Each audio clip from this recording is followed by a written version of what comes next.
মদিনায় থাকতে ইহুদিরা প্রায় বিভিন্ন অদ্ভুত অদ্ভুত প্রশ্ন নিয়ে আসত নবী সাল্লাল্লাহু আলাইহি সাল্লামের কাছে।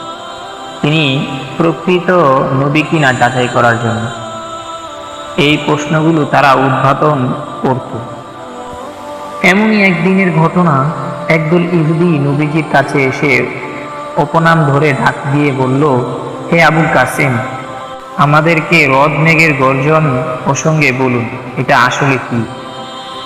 নবীজি সাল্লাল্লাহু আলাইহি সাল্লাম বললেন, মেঘমালাকে হাঁকিয়ে নেওয়ার জন্য ফেরেশতাদের একজন নিয়োজিত আছে।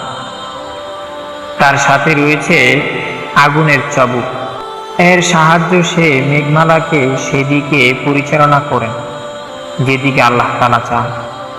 উত্তর সুরে তারা জিজ্ঞেস করল, আমরা গর্জনের যে আওয়াজ শুনতে পাই সেটার তাৎপর্য কি? রাসূল সাল্লাল্লাহু আলাইহি সাল্লাম বললেন, এটা হচ্ছে ফেরেশতার হাক ডাক। এভাবে হাক ডাক দিয়ে সে মেঘমালাকে তার নির্দেশিত স্থানে নিয়ে যায়। এবার ইহুদিরা বলল, আপনি সত্য বলছেন?